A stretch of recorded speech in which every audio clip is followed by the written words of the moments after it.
How do you write things down about these sorts of things? How do you plan for the future in 6 months or a few months is away? To be honest, I don't do very well with planning greatly in advance because I get stressed about it.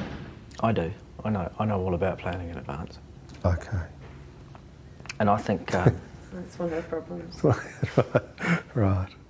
I just think we've got to be vigilant. You know, we've got to be on it. You know, we've got to be thinking about it. It's not something that is just going to magically go away. You know. Yeah.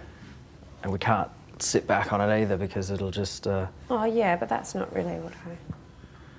So, if there are future issues that crop up, you know, around your illness, have you sort of thought through how you might handle that in the future, or how you might want to manage that, or? It just freaks me out. I'm sort of hoping that it doesn't.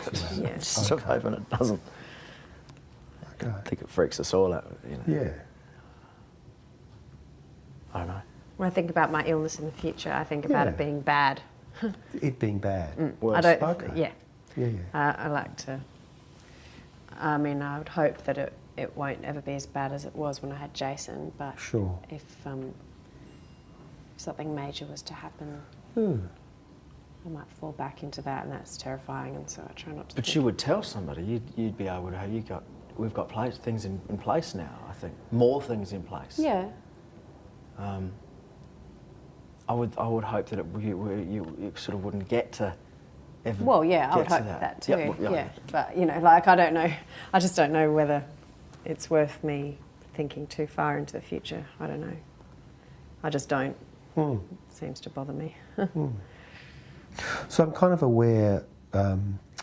By and large, you know, you say over the last several months things have improved. Yeah, I think so. Yeah. Every now and then you say Even they if haven't. it's just a tiny bit, but Yeah. well, sometimes it's one step forward and 2 steps back, or whatever it is. Yeah. So I think, you might be worth, because you kind of it's such a risk thinking about, you know, some of the depression and anxiety could come back in some way, in some form. It's pretty scary to think about it. So I wonder if you might, over the next several months, want to think about if things did happen, how would you want to get in early? How would you arrange that? Who would you do it with? Yeah. How would you plan? You know, all those things so that you can get onto it. A bit like you have with Anne this time. I mean, you talked about the last few months being very bad today, in terms of the family, I guess, perhaps not so much, you know, clearly with Christina, but certainly with the family. So it seems, you know, there are other parts of your family are affected in different ways at different times. So it might be worth thinking about how you want to manage that too in the long run. Yeah.